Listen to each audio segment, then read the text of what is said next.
Orang merasa benar dengan azan diganti dengan hayya 'alal jihad, maka kami tanggapi jihad dan melencengkan makna azan kepada yang lain, menyerukan azan kepada makna yang lain, itu ya hukumnya haram, kan itu adalah dosa. Polusi berdarah. Yang mimpin 212 dan 411 siapa?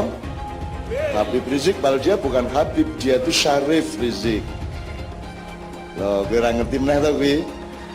Syarif itu turunane Sayyidina Husain. Nek turunane Sayyidina Hasan bin Ali itu Sayyid.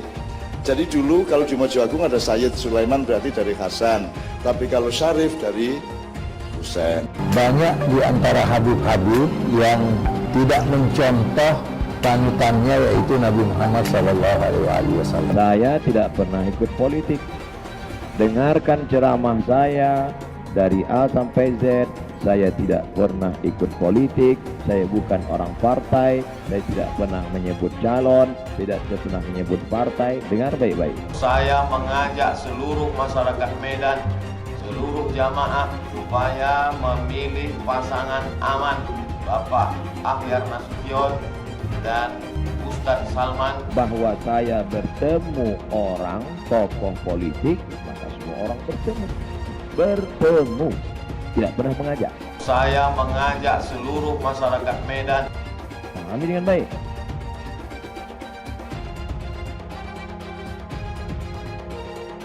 Oh, yang terlambat datang nggak boleh. Yang cepat datang semua itu. Yang cepat datang. Yang cepat datang.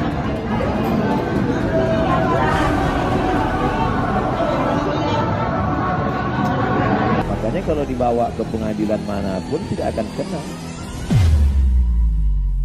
Stigma tentang apa itu kriminalisasi ulama. Karena itu sebenarnya mobilisasi emosi untuk kepentingan tertentu, untuk kepentingan politik. Bersinggungan dengan hukum atau tidak, maka di situ tidak ada pandang bulu. Dari awal saya sudah mengatakan, tidak ada kriminalisasi ulama, tidak ada. Yang dikriminalisasi adalah mereka-mereka yang memiliki kesalahan, dan itu sudah melalui penyelidikan, mungkin ditingkatkan penyidikan dan seterusnya. Di Indonesia ini tidak ada yang kebal hukum. Itu supaya kita pegang teguh. Bahwa umat Islam tidak setuju pemanggilannya. Rizik tidak dikriminalisasi lagi. Amin. Tidak dipanggil lagi. Amin. Tidak dijemput lagi. Amin. Takbir. Apabila imam besar Habib Rizik Syihab akan dijerat hukum dengan sangkaan melanggar undang-undang kekarantinaan adalah merupakan delik yang dipaksakan. Tetapi sampai dengan hari ini, sampai dengan saat sekarang ini, belum ada konfirmasi baik dari yang bersangkutan maupun pengacara yang bersangkutan. Jadi nanti kita tunggu, ya.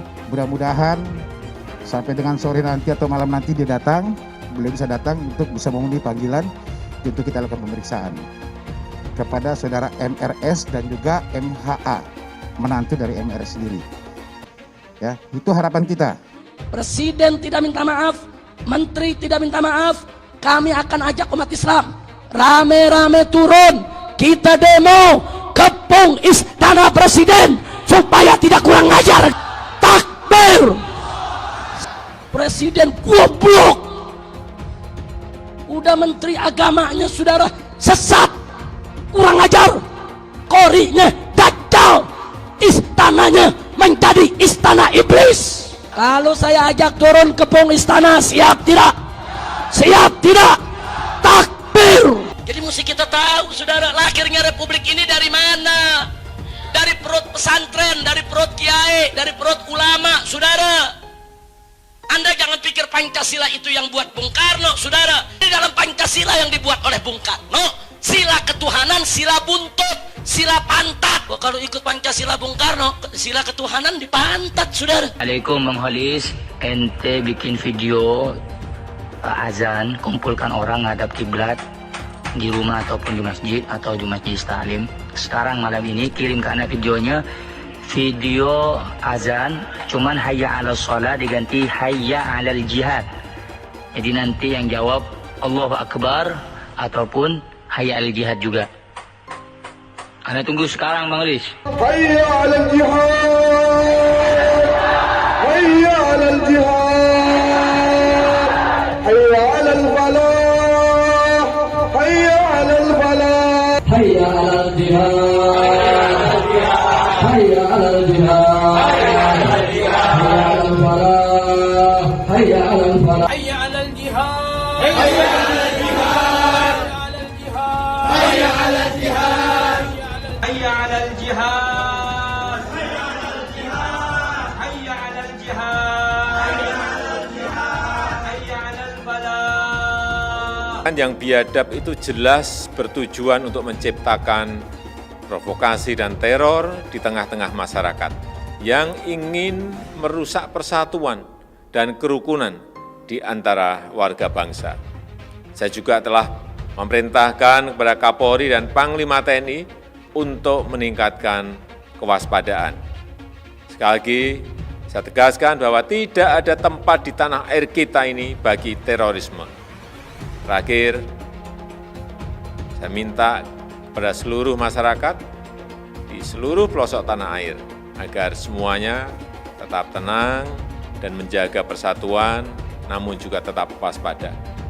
Kita semua harus bersatu melawan terorisme. Seumur hidup saya belum pernah lihat ada orang adzan kok kayak gitu. Adzan kok seruan untuk sholat diganti seruan untuk jihad.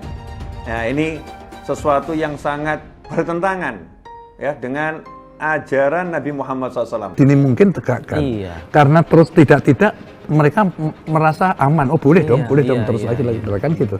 Sebenarnya masa kecil menjadi besar gitu kan. Kita juga seperti membesarkan sesuatu yang kecil gitu kan. Jadi kalau ada sesuatu ya selesaikan sesegera mungkin.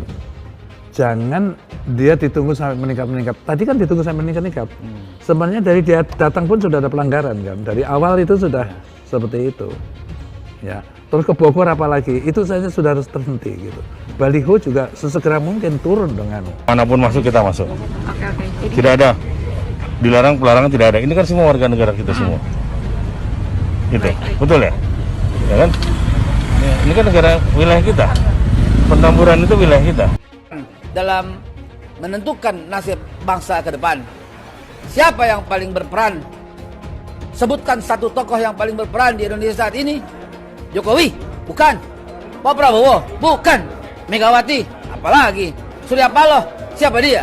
Tapi yang paling berperan hari ini kita saksikan adalah Habib Rizik Syihab yang putra bangsa ini.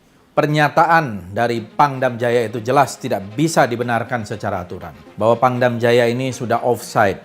Habib Rizik dan para pengikutnya adalah ulama dan banyak umatnya. Tidak ada sedikit pun niat untuk melakukan tindakan-tindakan di luar konstitusi. Tidak ada imajinasi untuk melakukan pemberontakan apalagi. Kenapa Habib Rizik dijadikan musuh? Copot segera Pangdam Jaya. Jadi kalau tentara dan polisi nggak bisa menegakkan hukum di sana, nggak berani untuk menangkap para pelaku, suruh pakai BH sama rok. Saya mau tanya, namanya kita ganti jangan? Jadi apa? Jadi apa? Teriak yang serempak, lebih keras, lebih kompak. Jokowi kita ganti namanya menjadi Jokodok, sudah. Setuju? Siap turunkan Jokodok. Siap turunkan Jokodok. Siap lengserkan Jokodok. Takbir. Siap turunkan Jokodok. Apa pantas odok mendok di istana? Siap keluarkan dari istana. Siap lengserkan. Takbir. Siap serbu istana. Siap serbu istana. Siap ambil alih kekuasaan. Takbir. Kalau besok terjadi lagi peristiwa penyerangan terhadap umat Islam, saya minta kepada umat Islam tidak usah nunggu pemerintah, bunuh semua pendeta yang terlibat, saudara. Takbir. Berani bunuh pendeta-pendeta radikal, berani habisi Kristen radikal. Takbir.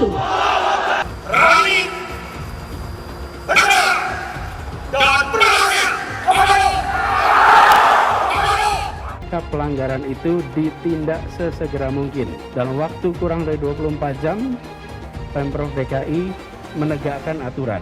Artinya yang melanggar ya harus ditindak. Itulah yang kita lakukan. Kalau ada satu gambar binatang, terus ditulis Habib Rizik, berarti itu menghina saya sebagai binatang. Walaupun itu gambar bukan gambar saya, saudara. Itu penghinaan kepada Nabi alaihi salatu wassalam. Boleh kita menghina Yesus mereka?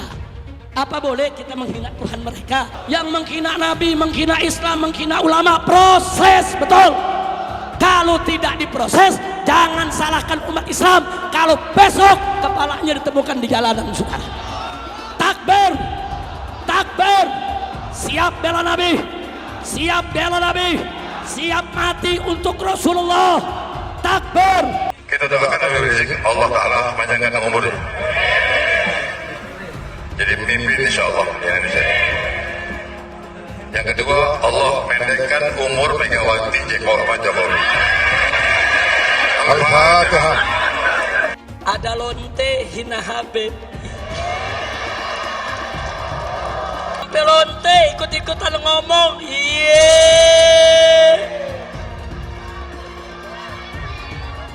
Saudara, saya nggak marah. Cuman ada umat yang marah. Ngancam mengepung lonte. Polisi kalang kabut jagain lonte. Iya.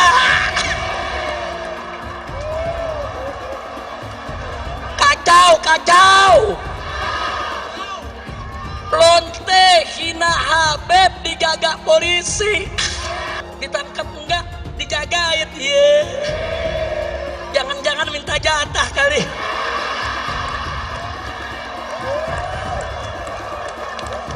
Jadi ketika bicara mengingkari janji atau tidak, maka lihatlah janjinya. Janjinya apa? Kenyataannya apa? Jadi pemimpin itu berpihak dulu. Ada keberpihakan, dari keberpihakan dibuat mekanisme aturannya.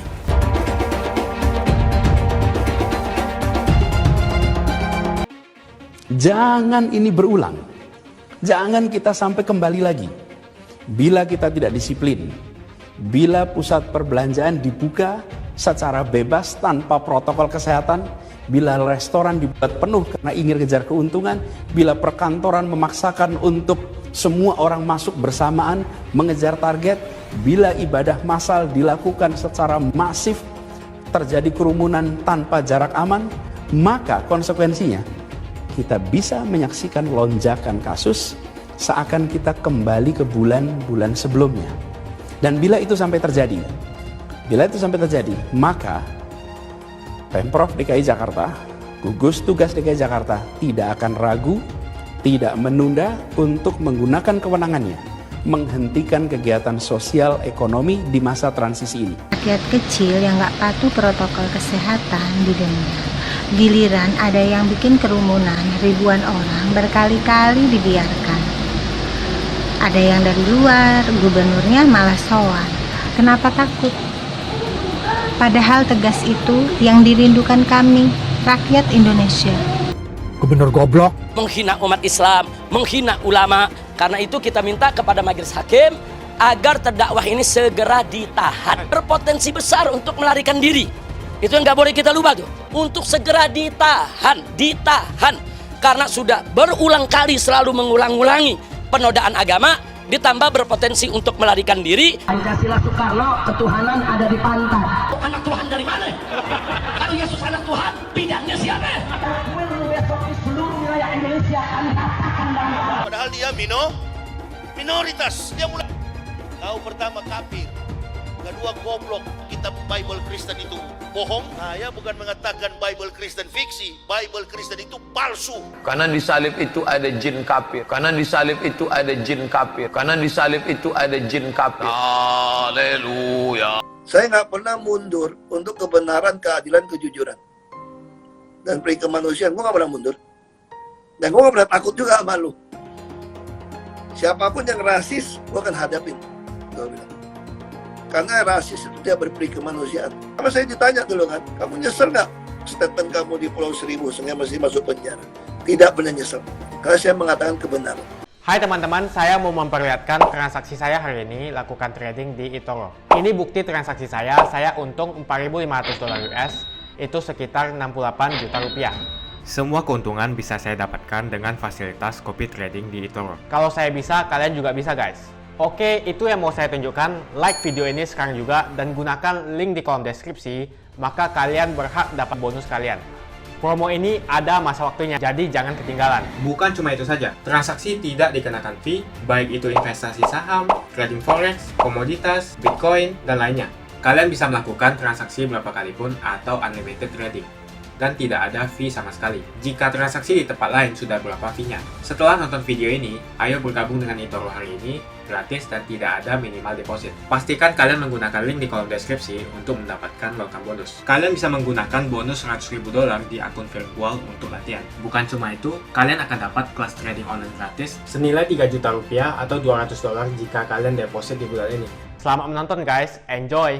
Hai semua, dengan saya Jonas Leong. Terima kasih banyak buat kalian penonton setia yang selalu menonton di channel ini.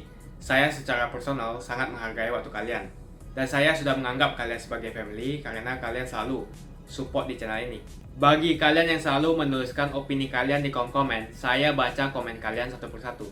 Saya baca komen kalian untuk mengetahui opini kalian, tanggapan kalian, dan masukan kalian sangat berguna untuk video selanjutnya. Terima kasih banyak buat kalian yang selalu menekan tombol like di awal video. Video seperti ini membutuhkan waktu dan juga research. Dan ini semua gratis untuk kalian. Jadi pastikan kalian menekan tombol like-nya supaya saya mengetahui kalian menyukai konten yang saya bagikan. Dan melencengkan makna azan kepada yang lain, menyerukan azan kepada makna yang lain, itu ya hukumnya haram. Haram itu kalau dilakukan dosa, kalau ditinggalkan demi taat adalah mendapat pahala gitu kan, itu adalah dosa. Ajaran langsung dari Rasulullah SAW yang tidak ada ranah untuk kita ijtihad, untuk kita melakukan kreativitas berpikir, tapi semata-mata mengikuti apa yang dilakukan oleh Rasulullah. Itu kita tidak boleh menambahin dan tidak boleh mengurangi, dan juga tidak boleh mengubah dari adzan itu sendiri. Nah, ini sudah disepakati oleh para ulama, bahwa ulama menyebutkan bahwa model azan yang sudah kita ketahui, yang kita tahu secara umum ini tidak boleh dikurangin, tidak boleh ditambahin. Nah, pernah memang Rasulullah SAW itu mengubahnya untuk menambahkannya dengan seruan agar mereka sholat di rumahnya. Shollu fi rihalikum, karena dalam kondisi hujan deras, angin kencang, demi keselamatan jamaah, agar jamaah itu tidak pergi ke masjid, karena darul mafasid muqaddamun ala jalbil masalih, menolak keburukan didahulukan daripada mendapatkan kebaikan. Nah, dalam kondisi seperti sekarang kita tidak boleh ya menambah atau mengurangi ataupun mengubahnya. Mungkin ketika awal-awal kita itu ditambahin, kemarin ketika saat Covid itu hanya ditambahin pada saat pemberitahuan agar kita sholat di rumah kita masing-masing. Itu yang diajarkan dari Rasul, tidak boleh ada tambahan lagi. Azan juga bisa dipakai untuk hal yang lain seperti anak baru lahir, itu azan. Tapi azannya nggak diubah, gitu. Seperti hanya kita menolak bala, itu bisa dengan azan. Bahkan sebagian ulama ada yang mensunahkan ketika jenazah dimasukkan ke liang lahat itu disunahkan juga diazanin. Sebagian ulama mensunahkan itu. Jadi ada waktu-waktu dan tempat-tempat yang boleh azan meskipun tidak untuk sholat. Tetapi tujuan utama dari azan itu adalah untuk memberitahu masuknya waktu sholat dan mengajak orang untuk sholat ke masjid. Nah, jihad secara terminologi di dalam Islam dimaknai adalah upaya sungguh-sungguh untuk menegakkan kebenaran, yaitu untuk meninggikan agama Allah, li'ilahi kalimatillah, untuk meninggikan kalimah Allah. Nah, oleh karena itu jihad bisa dimaknai adalah kita upaya sungguh-sungguh seperti halnya mencari ilmu. Itu adalah jihad. Ketika kita juga mencari harta yang halal, ya, untuk keluarga, untuk kedua orang tuanya adalah jihad. Bekerja untuk keluarganya, untuk istrinya, untuk kedua orang tuanya adalah fisabilillah. Tetapi memang jihad itu tidak diartikan kita hanya perang, ya. Kita itu perang kalau diserang. Jadi tidak ada di dalam Islam itu dalam perang karena kita menyerang lebih dulu, tidak. Tetapi umat Islam karena diserang oleh yang lain, maka untuk mempertahankan dari serangan dari luar, itulah kita terjadi perang. Tapi kalau kita tidak diserang, ya tidak ada perang. Nah, dalam konteks Indonesia itu tidak ada perang-perangan antar kita di dalamnya, karena kita sudah adalah negara damai. Jadi jihad kita, jihad kemiskinan, jihad kebodohan, jihad keterbelakangan, itu yang menjadi jihad kita. Karena tidak ada serangan musuh ke Indonesia. Dan kalau toh tidak ada serangan musuh, kita sudah ada tentara kita, ya, ada pertahanan kita hanya membantunya. Berbeda dengan Angkatan 45, seperti hanya resolusi jihad, saat itu memang sangat terbatas dengan angkatan kita atau angkatan bersenjata kita, sehingga membutuhkan sipil. Tapi sekarang sudah cukup dengan pertahanan kita. Cuma kalau tidak ditanggapi oleh kami, nanti mungkin menjadi liar. Atau orang merasa benar dengan azan diganti dengan hayya 'alal jihad, maka kami tanggapi. Sehingga kita sebenarnya kepingin ngajak umat, mari kita melakukan sesuatu yang produktif, yang bermanfaat pada orang lain. Kalau kita hanya berkenaan dengan yang remeh-temeh, gaduh soal azan begini, kita menjadi kurang produktif. Umat Islam tersita energinya kepada hal-hal yang kurang baik gitu ya. Memang mereka mengadakan demo besar-besaran di monumen, di alun-alun Pamekasan itu, habis sholat duhur, kemudian datang ke Mapolres, demo di situ menyampaikan aspirasi tentang pemeriksaan Habib Rizik oleh pihak kepolisian, di mana mereka itu tidak mau kalau Habib Rizik sampai di penjara atau kriminalisasi menurut mereka. Nah, setelah di sana kemudian mereka itu pulang ya mungkin dengan spontan atau siapa yang mengkomando melewati rumah Ibunda Pak Mahfud. Disitulah kemudian terjadi sedikit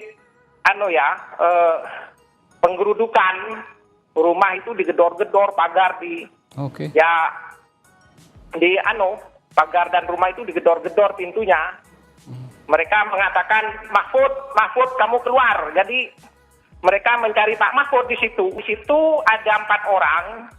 4 orang itu Ibunda Pak Mahfud ya, perempuan 90 tahun, sudah sepuh. Kemudian ada kakak beliau itu perempuan juga 70 tahun, satu pembantu perempuan sama satu perawat. Jadi semuanya perempuan, 4 orang di situ. Indonesia ini tidak ada yang kebal hukum.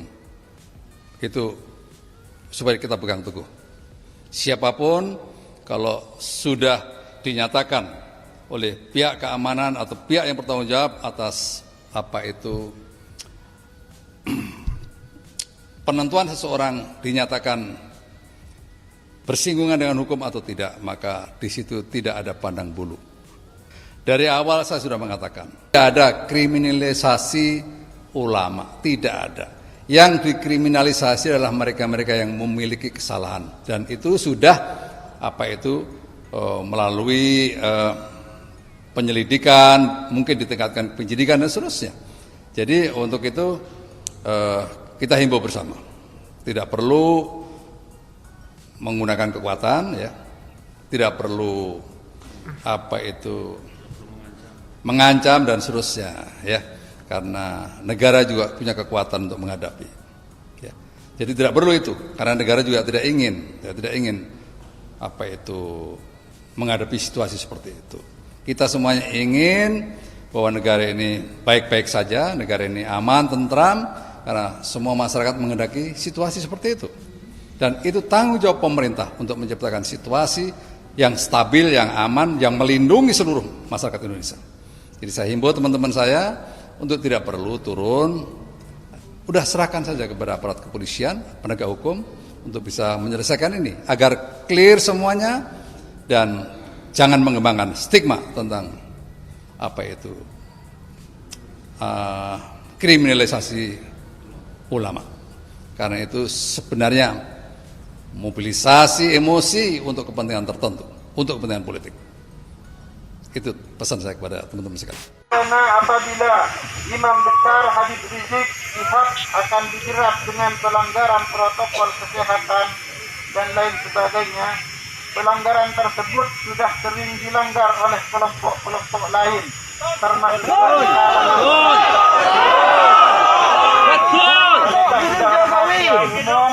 mulai beberapa bulan sebelumnya banyak kerumunan massal yang dilakukan oleh oknum-oknum tertentu kita simak terindikasi dekat dengan penguasa, tetapi sengaja dibiarkan. Benar apa benar?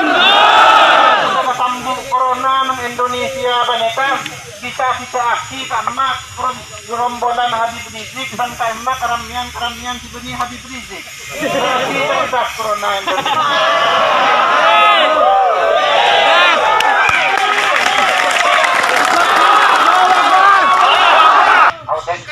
Pertemuan ke depan Kapolres seluruh alhamdulillah berjalan lancar, bahwa aspirasi umat Islam di Kabupaten Mojokerto akan disampaikan ke pusat, ke Kapolda, bahwa umat Islam tidak setuju pemanggilannya.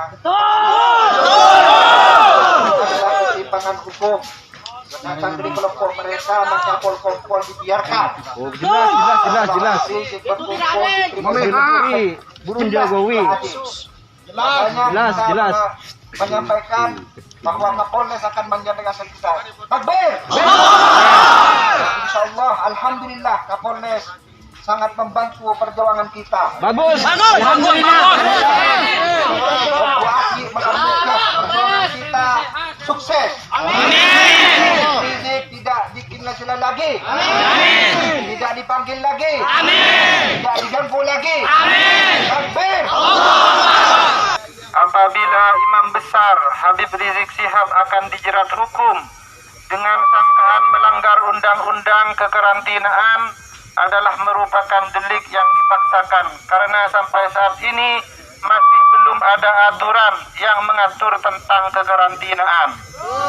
Karena sabsen kiru-puru masuk corona ke Indonesia, panika rakyat seteja rakyat Indonesia minta lockdown total, minta tutup total.